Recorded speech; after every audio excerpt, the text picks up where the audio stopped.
Hi, welcome to Herman's Hot Takes, Eyes of the Dragon Edition, chapters 31 through 40.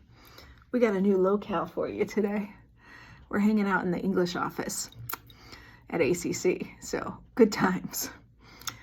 All right, 31 through 40, this is actually going to be pretty quick. 31 through 40 is a content-driven section. Lots and lots of content, storyline coming at you. We're done with the background. We're kind of done with the hopping back and forth. We're going to have a little hopping around.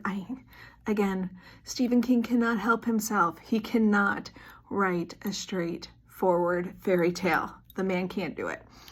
But not like we had in the first couple of sections. So 31 through 40 is going to get us into Roland's death. We're going to get to the actual death, and that's mostly in 31 through 33. Roland bounces back after Flag poisons him. We know that that's a symptom of the dragon sand, that you feel better for about 3 days and then all of a sudden you blow up, literally. His actual death is told in detail in these chapters, and it's basically he mimics a dragon. He has fire coming out of him, smoke coming out of his nose. He basically burns up from the inside out and disintegrates, like he combusts. And so those first 3 chapters are basically a pretty vivid description of the death and its immediate aftermath. Right away, they're like, he's murdered by poison, it's declared right away. And they send out, I think it's like 600 soldiers to comb the castle, the countryside, everywhere to figure out how he got murdered. The only place that is off limits are Peter and Thomas's rooms. Now, Thomas is not going to play a part at all in this section. He's briefly mentioned in a couple sentences. We know that he's really sick after having seen Flag poison his dad, put him in a fog. He's super sick, not functioning.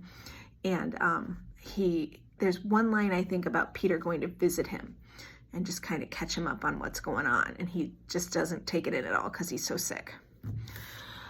So then we find out they're preparing for Peter's coronation, and we're introduced to this Anders Pena. Anders is the Judge General of Delane. He sounds kind of like the guy who's in charge of figuring out who's guilty, who's innocent, and what their sentences are.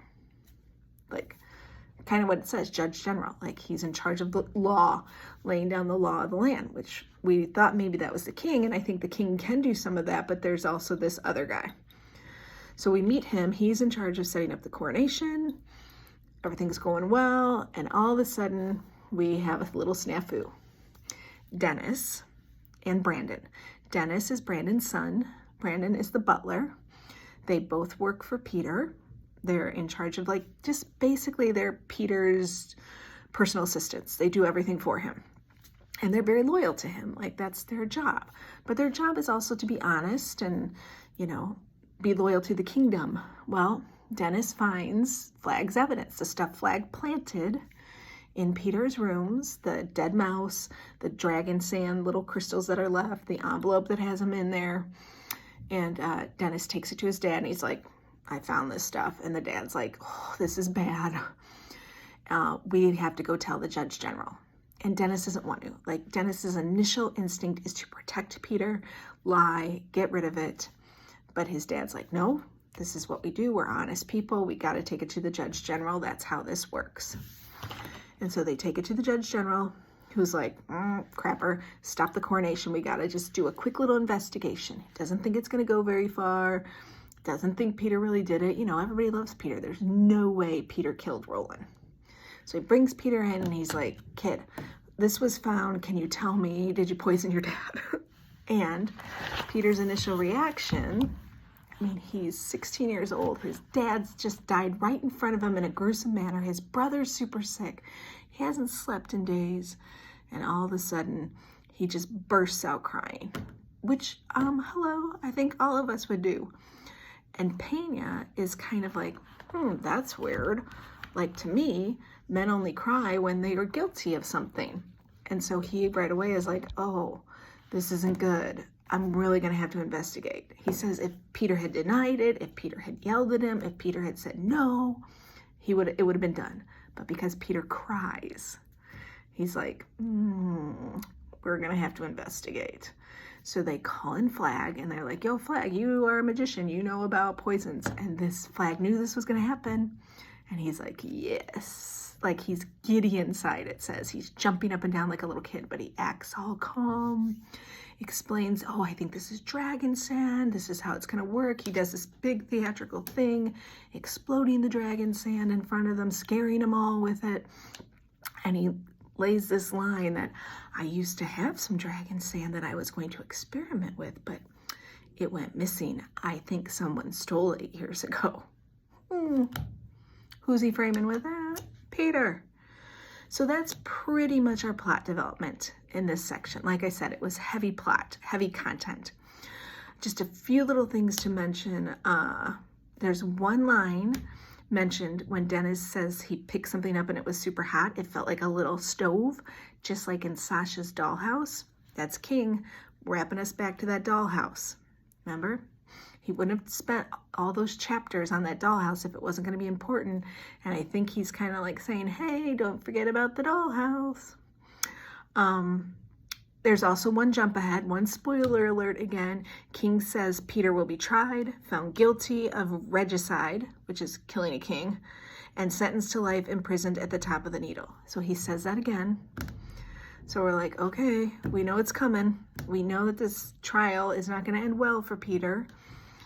And really the only in-depth we get, like we talked about, is Dennis and Brandon. Like we get their background, we get where they're coming from, their point of view. A little bit under Pena. We'll get more of him pretty soon. The one thing I want to leave you thinking about today is a theme. We haven't really gotten into themes.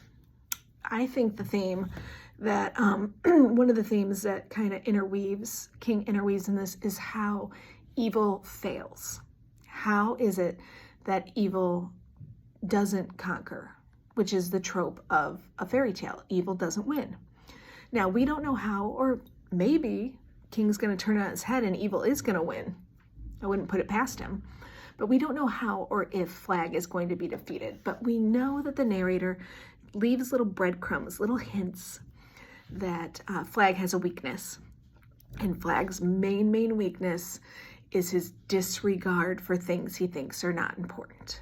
If it's not important to Flag, he doesn't think it'll ever hurt him, and it's just, don't need to worry about it, it's stupid. Things like the dollhouse. Like he eventually gives in on the dollhouse. Sasha's influence at first. He gives in on that. He doesn't think she's very important. She's not very, she's not a worthy adversary to him until he finally realizes she is, and he has to kill her. Just that mere presence of goodness, like she's so good. And when Flag first looks at her, he's like, she's so good, there's no way she's gonna like stop me. I'm Flag, I'm evil. But she would have. If he had let her live, she probably would have stopped him. His other weakness is this instinct he has for mischief. I hate to even compare him to this because I love me Loki, but he's got a little Loki in him, if you know, like Loki, the god of mischief, where he does these mischievous things just to do them, just because, when you live immortal, he's immortal. He's probably bored, so he just does stupid, random, mischievous things. One of which did help him. He stole the box from Peter. It says he just did it for no reason. And then later he realized he could use the box to frame him. The other one, though, when he was feeling mischievous, was to show Thomas how to look through the eyes of the dragon at Roland. And that may come back to bite him because Thomas was there when he killed Roland and saw it through the eyes of the dragon. So we'll see whether or not Flag's little mischievous instincts get him in trouble or not. All right, that's it for today. Close my notebook up. Hope you all are having a wonderful day and enjoy the next section of Eyes of the Dragon. Bye.